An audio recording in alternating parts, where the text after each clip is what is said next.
Assalamualaikum dan salam sejahtera. Terlebih dahulu, saya ingin mengucapkan terima kasih kerana memberi peluang untuk saya membentangkan tajuk ini. Hari ini, saya ingin berkongsi tentang teori sosial budaya yang diasaskan oleh Lev Vygotsky serta bagaimana teori ini dapat membantu kita untuk memahami dan membimbing tingkah laku kanak-kanak. Sebelum masuk ke isi yang pertama, izinkan saya menerangkan susunan pembentangan ini. Pembentangan saya terbahagi kepada 4 bahagian. Saya akan mulakan dengan pengenalan kepada teori dan sebab mengapa saya memilih teori ini. Saya akan menerangkan 5 konsep utama dalam teori ini dan kemudian saya akan menunjukkan cara teori ini dapat diaplikasikan dalam pengajaran dan pengurusan tingkah laku. Dan akhir sekali saya akan membuat kesimpulan. Mari kita mulakan dengan pengenalan. Lev Vygotsky adalah seorang ahli psikologi yang berasal daripada Rusia yang hidup pada tahun 1896 sehingga tahun 1934.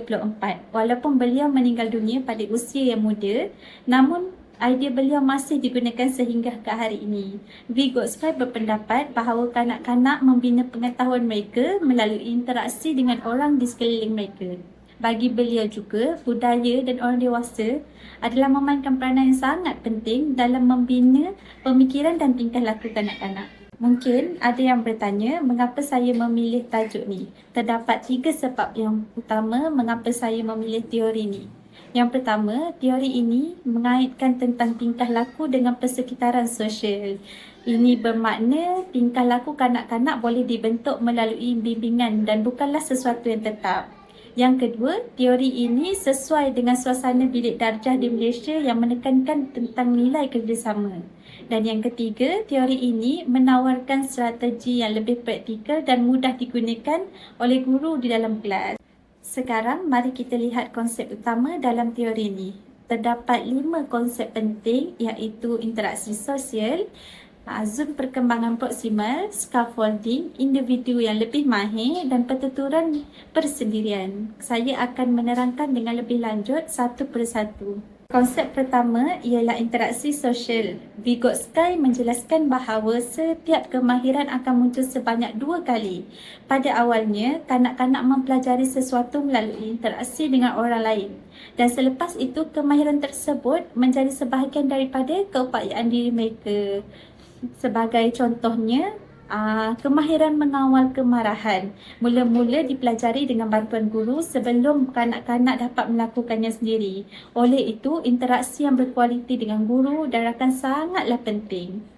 Konsep kedua ialah zon perkembangan proksimal. Mari lihat rajah pada slide ni. Bahagian dalam menunjukkan tugasan yang sudah boleh dilakukan sendiri oleh kanak-kanak.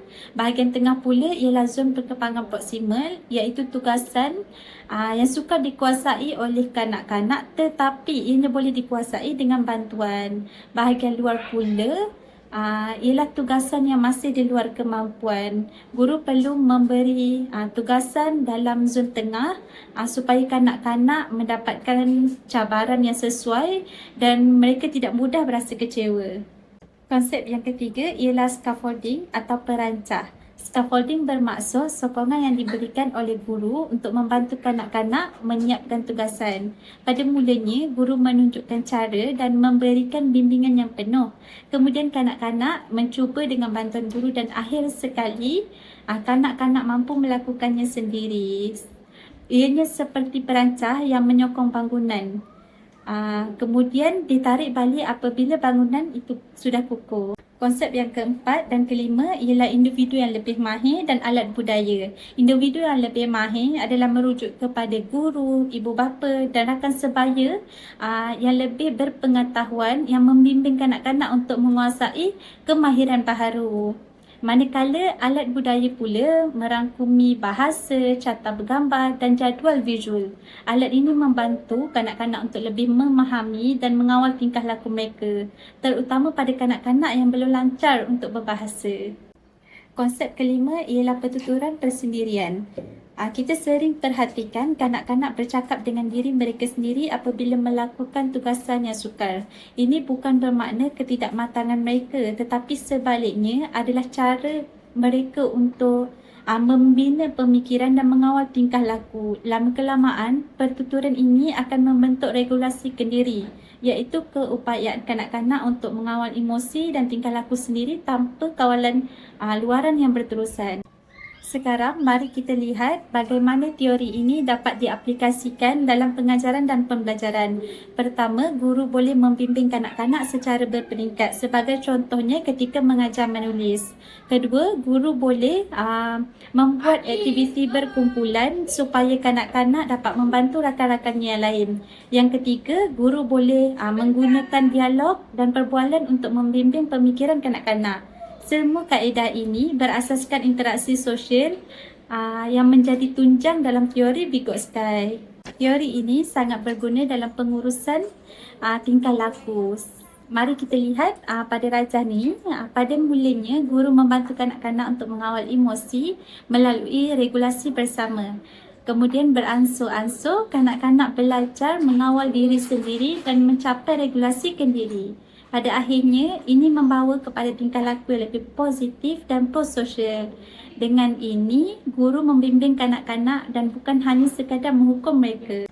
Sebagai kesimpulannya, teori sosial budaya yang diasaskan oleh Lev Vygotsky menunjukkan bahawa tingkah laku kanak-kanak dapat dibentuk melalui interaksi sosial dan budaya.